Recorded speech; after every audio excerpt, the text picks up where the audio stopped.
میرے آقا صلی اللہ علیہ وسلم فرماتے ہیں اعطیت مفاتیح خزائن الارض، اللہ نے زمین کے سارے خزانوں کی چابیاں مجھے دیں۔ اب جس کا یہ کہنا ہے کہ رسول اپنی طرف سے کچھ نہیں دے سکتے، رسول کسی کو کچھ نواز نہیں سکتے، وہ مختار نہیں ہے، ان کو اس بات کا اختیار نہیں ہے، تو میں سمجھتا ہوں یہ بھونڈی سی بات ہے۔ میاں اگر کسی کو کوئی چیز دی گئی ہے تو وہ کیوں دی گئی ہے؟ اللہ رب العزت نے سارے خزانے رسول کو دیے، اللہ نے بھی فرمایا اور رسول بھی کہہ رہے ہیں کہ مجھے سارے خزانوں کی چابیاں دی گئی۔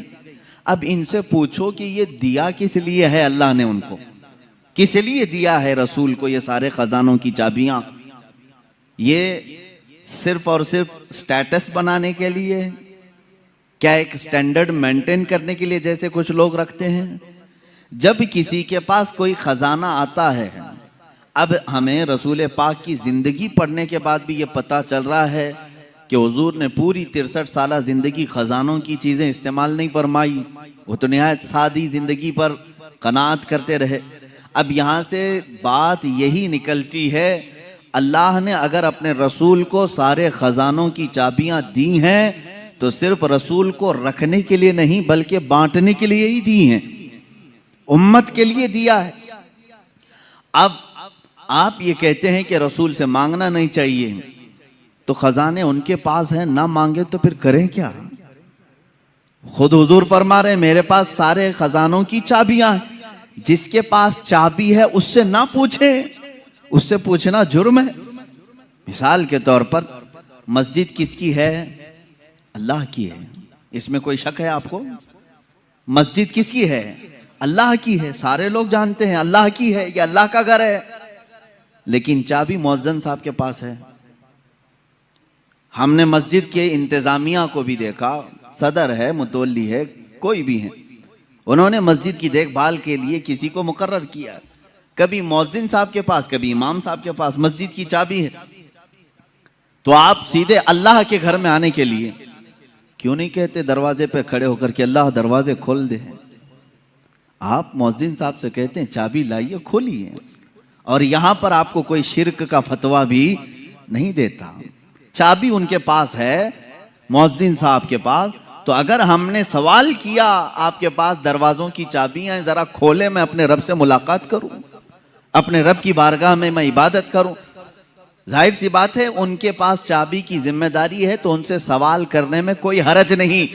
اب جب رسول نے تمہیں بتایا زمین کے سارے خزانوں کی چابیاں میرے پاس ہیں تو رسول سے سوال کرنے میں کیا حرج ہے؟ حضور سے مانگنے میں کون سی دقت ہے؟ السلام علیکم ورحمۃ اللہ وبرکاتہ، امید ہے آپ سب خیریت سے ہوں گے۔ میرے عزیز بھائیوں اور بہنوں، آج کا موضوع بہت نازک مگر نہایت قیمتی ہے۔ ڈائریکٹ اللہ سے مانگنا کیسا ہے؟ یہ ایک ایسا سوال ہے جو بہت سے لوگوں کے ذہنوں میں آتا ہے کہ کیا ہمیں اپنی حاجتیں، اپنی دعائیں، اپنے مسائل براہ راست اللہ سے مانگنے چاہیے یا کسی وسیلے کے ذریعے؟ حضرت مفتی سلمان اظہری صاحب نے اپنے اس ایمان افروز بیان میں اسی حقیقت کو نہایت خوبصورتی سے واضح فرمایا ہے۔ یاد رکھیے، ہمارا ایمان، ہماری بندگی، ہماری ساری عبادتوں کا مقصد صرف اللہ تعالیٰ کی رضا حاصل کرنا ہے۔ اللہ رب العزت ہی وہ ذات ہے جو دلوں کے حال جانتا ہے، جو بندے کے قریب ہے، جو کہتا ہے مجھے پکارو میں تمہاری دعا قبول کروں گا۔ مگر افسوس، ہم اکثر لوگوں کے در پر دنیا والوں سے امید لگاتے ہیں۔ ہم بھول جاتے ہیں کہ دراصل دین کا اصل سبق تو یہی ہے کہ بندہ صرف اپنے رب العزت کے سامنے جھکے۔ اللہ کے نبی صلی اللہ علیہ وسلم نے بھی ہمیں یہی سکھایا کہ مانگو تو صرف اللہ سے، مدد چاہو تو صرف اللہ سے۔ مفتی صاحب نے اس بیان میں سمجھایا کہ ڈائریکٹ اللہ سے مانگنے میں کوئی گناہ نہیں، بلکہ یہی سب سے اعلیٰ درجہ کی توحید ہے۔ جب بندہ مخلوق کے در چھوڑ کر خالق کی چوکھٹ پر آتا ہے تو اللہ خود فرماتا ہے کہ میرے بندے تو مجھ سے مانگ، میں تجھے عطا کرنے والا ہوں۔ دوستو، دعا مانگنے کا بھی ایک ادب، ایک کیفیت ہوتی ہے۔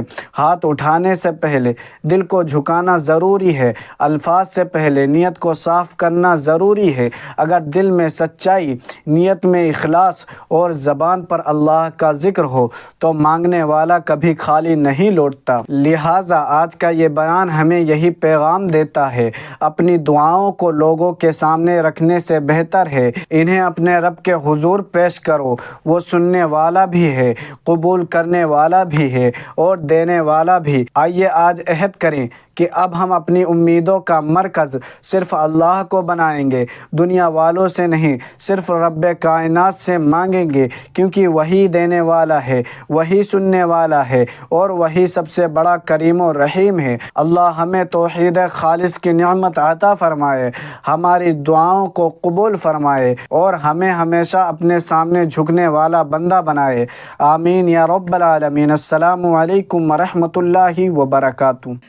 ہم اللہ سمجھ کر کے یا خدا سمجھ کر کے کبھی مؤذن کو یہ نہیں کہتے کہ تو جب چاہے گا دروازے کھلیں گے، نہیں، ہمیں معلوم ہے آپ کو ڈیوٹی پر رکھا گیا ہے۔ ہم اسی طرح عقیدہ یہ بھی رکھتے ہیں، رسول پاک صلی اللہ تعالیٰ علیہ وسلم جن خزانوں پر اللہ نے ان کو قدرت دی ہے وہ حضور کے خود کے نہیں، اللہ کے عطا کیے ہوئے ہیں۔ رسول پاک کو اللہ تعالیٰ نے مالک بنایا ہے، اسی لیے محدثین نے فرمایا حضور پاک صلی اللہ تعالیٰ علیہ وسلم کا ایک لقب ہے، وہ نائب خدا مطلق ہیں، یعنی اللہ کا جو نائب ہے، اللہ کا جو نائب ہے، تو رب تبارک و تعالیٰ کا جو نائب ہے تو وہ اس کی زمین پر اختیارات اگر نہیں رکھتا تو پھر نائب کیسا ہے؟ اگر اس کو کچھ بھی اختیارات نہ دیے جائیں تو اس کو نائب کہیں گے؟ مثال کے طور پر امام ہے اور نائب امام ہے۔ امام صاحب اگر یا کمیٹی والوں نے نائب امام کو کہا کبھی تمہیں نماز پڑھانا نہیں ہے، کچھ بھی نہیں کرنا ہے، مسجد میں آنا ہے، تو وہ نہیں پوچھے گا پھر نائب امام کیوں کہہ رہے ہو مجھے، نائب امام کیوں کہہ رہے ہو؟ آپ کو میں دنیاوی مثالوں سے صرف ذہن کی قربت کے لیے سمجھا رہا ہوں۔ سی ایم ہے اور ڈپٹی سی ایم ہے، اور ڈپٹی سی ایم کو اگر کہہ دیا جو کچھ بھی نہیں، خالی تجھے بیٹھنا ہے اور اٹھ کے چلے جانا ہے، پارٹی چھوڑ کے چلا جائے گا، کچھ بھی کرنا نہیں ہے، کوئی اختیار میرا نہیں ہے، تو ڈپٹی سی ایم بنائے کیوں ہے؟ یہ دنیاوی دستور ہے، جس کو عہدہ دیا جاتا ہے اسے اختیار بھی دیا جاتا ہے، جسے عہدہ دیا جاتا ہے اسے اختیار بھی دیا جاتا ہے۔ جب رب تبارک و تعالیٰ نے نبی کو سید الانبیاء کا عہدہ دیا تو اختیارات کتنے عطا فرمایا ہوگا، اختیارات کتنے دیے ہیں؟ عزیزان گرامی، ہم سنیوں کا عقیدہ یہی ہے، جہاں بانی عطا کر دیں بھری جنت ہبا کر دیں۔ ہبا کا مطلب ہوتا ہے عطا کر دینا، اور یہ احادیث کی روشنی میں ثابت ہے۔ ایک صحابی حضرت ربیعہ رضی اللہ تعالیٰ عنہ حضور صلی اللہ تعالیٰ علیہ وسلم کی خدمت میں حاضر رہتے تھے۔ تہجد کے وقت میرے آقا صلی اللہ تعالیٰ علیہ وسلم کو وہ وضو کروا رہے تھے، پانی پیش کیا، اللہ کے نبی صلی اللہ تعالیٰ علیہ وسلم خوش ہو کر کے حضرت ربیعہ اسلمی سے کہتے ہیں کہ اے ربیعہ، کچھ تجھے مجھ سے مانگنا ہے تو مانگ لے، کچھ مجھ سے پوچھنا ہے تو پوچھ لے۔ اب رسول خود امت کو کہہ رہے ہیں مجھ سے مانگ لو، کیا رسول شرک کی تعلیم دے سکتے ہیں؟ حضرت ربیعہ رضی اللہ تعالیٰ حدیث کے الفاظ ہیں، سل ما شئت یا ربیعہ، جو تو چاہے وہ پوچھ لے۔ حضور اکرم صلی اللہ تعالیٰ علیہ وسلم نے یہ قید بھی نہیں لگایا، اتنی لمٹ کا سوال کرنا، اتنی لمٹ کا سوال کرنا، دنیا کا پوچھنا، آخرت کا مت پوچھنا، قبر کا مت پوچھنا، کچھ نہیں، سل ما شئت، جو تو چاہے وہ مجھ سے پوچھ لے۔ اب اس صحابی رسول نے بھی پوچھا کیا؟ کہتے ہیں مرافقتک فی الجنت یا رسول اللہ، اے اللہ کے نبی، جنت میں آپ کا پڑوسی بنا لیں، آپ کا ہمنشین مجھے بنا لیں۔ اب غیر ذالک، رسول پاک صلی اللہ علیہ وسلم پھر پوچھتے ہیں اس کے علاوہ اور کچھ چاہیے؟ اس کے علاوہ اور کچھ چاہیے؟ انہوں نے کہا مرافقتک فی الجنت یا رسول اللہ، اے اللہ کے رسول، جنت میں آپ کی رفاقت چاہیے، آپ کی ہمنشینی، آپ کا پڑوس بن جاؤں بس۔ اب غیر ذالک، حدیث میں پڑھ رہا ہوں، حضور پاک صلی اللہ علیہ وسلم نے پھر پوچھا اس کے علاوہ اور کچھ چاہیے؟ تیسری مرتبہ انہوں نے کہا مرافقتک فی الجنت یا رسول اللہ، اے اللہ کے رسول، جنت میں آپ کی ہمنشینی چاہیے۔ مانگ تجھ سے تجھی کو مانگ کر مانگ لی ساری کائنات، تجھ سے تجھی کو مانگ کر مانگ لی ساری کائنات۔ صحابی بھی وہ بہت دور تک کی سوچتے تھے، انہیں معلوم تھا وہاں کی اگر ہم نشینی مل گئی تو باقی سب ویسی خیرات میں ملے گی، باقی سب تو صدقے میں ملے گی۔ انہوں نے بالکل لاسٹ اینڈنگ والا سوال کیا ہے، یہ نہیں کہ حساب میرا قیامت میں ہلکا ہو جائے، میزان عمل میں کچھ آپ کی مدد مل جائے، حوض کوثر پہ یہ ہو جائے۔ انہوں نے لاسٹ اینڈنگ کا سوال کیا، اگر وہ ہم نشینی مل گئی تو یہ ساری منزلیں تو پاس ہو کے ہی ملے گی۔ اور یہاں پر اب جو بتانا ہے وہ یہ ہے، اللہ کے نبی صلی اللہ تعالیٰ علیہ وسلم اس صحابی سے بار بار یہ کہہ رہے ہیں اب غیر ذالک، اس کے علاوہ اور کچھ چاہیے؟ یہ کون کہتا ہے؟ یہ کون کہتا ہے پہلے ہی مانگی ہوئی چیز کو دے دیا ہو پھر یہ پوچھتا ہے کہ اس کے علاوہ اور کچھ چاہیے؟ 3 مرتبہ حضور پاک صلی اللہ تعالیٰ علیہ وسلم نے ان سے یہ سوال کیا، اس کا مطلب ہے کہ تو نے جو سوال کیا وہ تو تجھے مل گیا، اس کے علاوہ بھی کچھ چاہیے تو سوال کر۔ یہ ہے رسول کریم صلی اللہ تعالیٰ علیہ وسلم کے اختیارات، حضور اکرم صلی اللہ تعالیٰ علیہ وسلم کے تصرفات، جس کو آپ یوں سمجھیں کہ ان کی طاقت و قوت دنیاوی اعتبار سے، اخروی اعتبار سے، شرعی اعتبار سے۔ میں ساری چیزوں کی طرف آتا ہوں۔